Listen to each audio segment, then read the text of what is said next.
নমস্কার বন্ধুরা। তো আজকে আমি তোমাদের সঙ্গে শেয়ার করব ডিম আলুর ডালনা রেসিপি। তো খুব সহজে আর খুব কম সময়ে কিভাবে তোমরা করে নিতে পারবে এই রেসিপিটা, তো চলো দেখা যাক। তো তার জন্য আমি কয়েকটা ডিম সেদ্ধ করে নিয়েছি। এবার দেখো একটা কড়া নিয়ে নিয়েছি, কড়ার মধ্যে দিয়ে দিচ্ছি বেশ খানিকটা তেল। তো আমি রাইস ব্র্যান্ড অয়েল ইউজ করছি, তোমরা চাইলে এটা সর্ষের তেলেও করতে পারো। তো দেখো তেলটা আমি গরম হতে দেবো। তেলটা একটু গরম হয়ে গেলে তার মধ্যে দিয়ে দিচ্ছি হলুদ গুঁড়ো আর দিয়ে দেবো স্বাদ মতো নুন। তো এই হলুদ গুঁড়ো আর নুনটা যদি আগে তেলে দিয়ে দেওয়া যায় তাহলে কি হয়, ডিমটা যখন আমরা একটু লালচে করব তখন এটা কড়ার গায়ে লেগে যায় না। তো দেখো আমি এটাকে কড়ার তেলের মধ্যে ভালো করে একটু মিশিয়ে কড়ার গায়ে লাগিয়ে নিলাম। এবারে দিয়ে দেবো ওই সেদ্ধ করে রাখা ডিমগুলোকে, আমি খোসা ছাড়িয়ে নিয়েছিলাম, সেই ডিমগুলোকে আমি দিয়ে দিচ্ছি একে একে। দিয়ে ভালো করে নাড়াচাড়া করে তেলের সঙ্গে মিশিয়ে নেব আর একটু লাল লাল করে ভেজে নেব। তো দেখো আমি খুব ভালো করে তেলের মধ্যে মিশিয়ে নিচ্ছি। তার মধ্যে দেখো একটা ডিমের ছাল উঠেও গেছে। তো খুব হালকা হাতে নাড়াচাড়া করতে হবে। তো খুব কড়া করে ভাজার দরকার নেই তোমাদের, একটু হালকা গায়ের রং ধরলেই তোমরা নামিয়ে নেবে। কারণ যদি খুব কড়া করে তোমরা ভাজো তাহলে পরে যখন তরকারিটা করবে ডালনাটা, তখন তোমাদের কিন্তু ভালো লাগবে না খেতে। তো দেখো ওর মধ্যে আমি আরও একটু তেল অ্যাড করে দিচ্ছি। তো তেলটাও আবার একটু গরম হতে দেব। দিয়ে তার মধ্যে দিয়ে দিলাম একটু নুন, আবার একটু দিয়ে দিলাম হলুদ গুঁড়ো, কারণ যেহেতু আলুটাকে ভাজতে হবে। আর বন্ধুরা আমি কিন্তু আলুটাকে, যেহেতু বললাম তাড়াতাড়ি রান্নাটা হবে, তো তার জন্য আমি আলুটাকে একটু ভাপিয়ে নিয়েছিলাম। ছোট ছোট করে কেটে একটু ভাপিয়ে রাখলে কি হবে, তোমরা যখন এই রান্নাটা কষিয়ে জল দেবে না, অল্প জলেই তোমাদের সঙ্গে সঙ্গে তরকারিটা হয়ে যাবে। দেখো আলুগুলো সেদ্ধ করে রাখা ছিল, তো আমি তেলের মধ্যে দিয়ে দিলাম। খুব হালকা হাতে নাড়াচাড়া করব, কারণ বেশি নাড়াচাড়া করলেই আলুগুলো সব ভেঙে যাবে। তো দেখো খুব হালকা হাতে নাড়াচাড়া করে আলুগুলোর গায়ে একটু জাস্ট রং ধরবে, লালচে রং ধরে যাবে, তখনই আমি আলুগুলোকে নামিয়ে নেব কড়া থেকে। তো আলুগুলো দেখো হয়ে গেছে, রং কিন্তু ধরে গেছে গায়ে। আর বেশি নাড়াচাড়া করব না, তাহলে ভেঙে যাবে। তো এবারে আমি একে একে আলুগুলোকেও সব তুলে নেব। তো দেখো আলুগুলো আমি তুলে রাখলাম। এবারে ওই কড়াইয়ের মধ্যে আবারও একটু তেল দিচ্ছি, পরিমাণ মতো একটু তেল দিয়ে দিলাম, কারণ তরকারিটা আমাকে করতে হবে এই তেলে।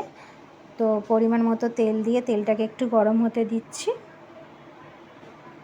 তো এর মধ্যে দিয়ে দিলাম দুটো তেজপাতা আর দিয়ে দিচ্ছি একটা শুকনো লঙ্কা। এই তেজপাতা শুকনো লঙ্কাটা দেওয়ার পরে দিয়ে দেবো একটু জিরে, গোটা জিরে। এই জিরে ফোড়নটা দিলে খুব সুন্দর একটা গন্ধ আসে। তো এটাকে দিয়ে একটু নাড়াচাড়া করে নেব। দেখো তেলের মধ্যে একটা সুন্দর স্মেল যখন আসবে তখন আমি দিয়ে দেবো এর মধ্যে বেশ খানিকটা পেঁয়াজ কুচো। তো আমি দুটো বড় সাইজের পেঁয়াজকে কুচিয়ে রেখে দিয়েছিলাম, যতটা পেরেছি পাতলা করে কোচানোর চেষ্টা করেছি। তো তোমরা চাইলে যদি গ্রেটারের মধ্যেও দিয়ে একটু করে নাও, গ্রেট করে নাও পেঁয়াজটাকে, তাহলেও আরও ভালো গ্রেভিটা হবে। তো দেখো আমি ছুরি দিয়ে কেটে রেখেছিলাম। তো পেঁয়াজটাকে দিয়েও আবারও হালকা হাতে নাড়াচাড়া করছি, পেঁয়াজটাকে একটু ভাজা ভাজা হতে হবে। তো তার উপর থেকে দিয়ে দিচ্ছি আদা রসুনের পেস্ট। তো তোমরা চাইলে এখানে কাঁচা আদা রসুন মিক্সার জারে বেটেও ব্যবহার করতে পারো। তো আমার সুবিধার জন্য, যেহেতু আমি রান্নাটা খুব তাড়াতাড়ি করব, তো তার জন্য আমি আদা রসুনের পেস্ট ব্যবহার করলাম। আর দেখো বন্ধুরা আমাদের প্রতিদিনই যা কর্মব্যস্ততা, তাতে আমাদের খুব তাড়াহুড়ো করেই রান্নাটা করতে হয়। তো সেই জন্য দেখো আদা রসুন পেস্ট ব্যবহার করে নিলাম। এবার তার মধ্যে পরিমাণ মতো দিয়ে দিচ্ছি নুন, তারপরে দিয়ে দিলাম হলুদ গুঁড়ো। এবারে দিয়ে দিচ্ছি রেগুলার যে লঙ্কার গুঁড়ো আমরা ইউজ করি সেটা, আর দিয়ে দিচ্ছি বেশ খানিকটা কাশ্মীরি লঙ্কার গুঁড়ো। কাশ্মীরি লঙ্কা গুঁড়ো দেওয়ার কারণে রঙটা হবে খুব সুন্দর। আর দিয়ে দিচ্ছি জিরের গুঁড়ো, আর দিয়ে দিলাম অল্প পরিমাণে ধনের গুঁড়ো। তো দেখো সব মশলা আমি দিয়ে দিয়েছি। দিয়ে এবারে ভালো করে এটাকে কষিয়ে নিতে হবে। আর একটু দিয়ে দেবো চিনি। চিনিটা এই কারণেই দেওয়া যাতে স্বাদটা পারফেক্ট হয়। এটা মিষ্টি হবে না, কিন্তু এই যে মশলার যে স্বাদটা চিনি দেওয়ার কারণে একদম পারফেক্ট আসবে। তো দেখো মশলাটাকে খুব ভালো করে কষিয়ে নিয়েছি। আর দুটো ছোট সাইজের টমেটোকে আমি পেস্ট করে রেখে দিয়েছিলাম, সেই পেস্টটাকেও আমি তরকারির মধ্যে দিয়ে দিলাম। এই মশলা কষার সঙ্গে ভালো করে টমেটোটাকে কষিয়ে নিতে হবে। ততক্ষণ কষাবো যতক্ষণ না সাইড থেকে তেল ছাড়বে আর টমেটোর কাঁচা গন্ধটাও চলে যাবে। দেখো এই মশলাটা কষাতে কষাতে তোমরা বুঝতে পারবে যে সাইড থেকে কিন্তু তেল ছাড়তে শুরু হয়ে যাবে। দেখছো সাইড থেকে কিন্তু তেল ছাড়তে শুরু হয়ে গেছে। এবারে দেখো এই যে ভেজে রাখা আলুগুলো ছিল, আলুগুলো কিন্তু সেদ্ধ করা, তাই বেশি নাড়াচাড়া করা যাবে না, এটা মাথায় রেখেই আমাদের কাজটা করতে হবে। দেখো মশলার সাথে খুব হালকা হাতে নাড়াচাড়া করে আলুগুলোকে আমরা মিশিয়ে নেব। আর এই সময় কিন্তু ফ্লেমটা থাকবে মিডিয়াম আছে, খুব জোর আঁচ করা যাবে না, তাহলে মশলাটাও পুড়ে যাবে। আর এখানে আমি খুব বেশি জল ব্যবহার করব না, যেহেতু আলুটা তো আমাদের সেদ্ধ হয়েই আছে। তো দেখো আলুটা কিন্তু আমাদের কষানো হয়ে গেছে। এবার আমি দিয়ে দিচ্ছি একটু হালকা উষ্ণ গরম জল।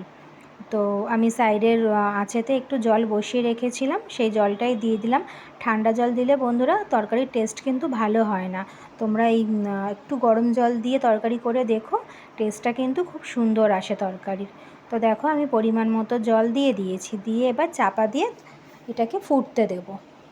তো কিছুক্ষণ অপেক্ষা করার পর যখন তরকারিটা আমাদের ফুটে গেছে, তো এখানে তো আলু চেক করার কোনো প্রয়োজনই থাকবে না, কারণ আলু অলরেডি সিদ্ধ হয়ে রয়েছে। তো দেখো একটু নাড়াচাড়া করে নিচ্ছি, তরকারিটা খুব সুন্দর ফুটছে। এবার তার মধ্যে আমি একে একে ওই যে ডিমগুলো যেগুলো লাল করে রেখে দিয়েছিলাম, একে একে সমস্ত ডিমগুলো আমি দিয়ে দেবো ওর মধ্যে।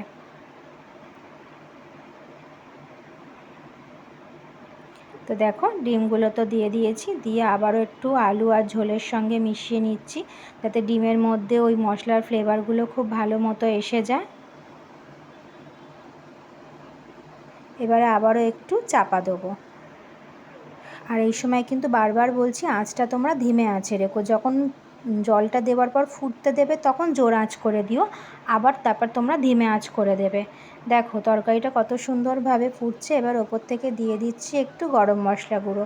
তোমরা চাইলে এখানে ধনেপাতা কুচিও ইউজ করতে পারো, কিন্তু আমি শুধু গরম মশলা গুঁড়োই দিলাম। ধনেপাতাটা দিলে আরও সুন্দর একটা ফ্লেভার হবে। তো দেখো গরম মশলা দিয়ে আমি ভালো করে তরকারির ঝোলটাকে মিশিয়ে নিচ্ছি। তো আবার একটু চাপা দিয়ে দেবো, একদম ধিমে আঁচ করে দেবো। এবার দেখো আমি কিন্তু গ্যাস অফ করে দিয়েছি, তোমাদের দেখাচ্ছি ফাইনাল লুক। দেখো কত সুন্দর দেখতে লাগছে, দেখছো? এই তরকারিটা কিন্তু মাছ মাংসের স্বাদকেও হার মানিয়ে দেবে, এত টেস্টি হয়। তো তোমরা অবশ্যই করে খেয়ে জানিও আমাকে কেমন হয়েছে। আর রান্নাটা খুব চটজলদি হয়ে যাবে দেখো। তো তোমরা সবসময় আমার পাশে আছো জানি, আর আমার পাশে থেকো, নতুন বন্ধুরা প্লিজ আমার পাশে থেকো। তো আজকের মতো টাটা।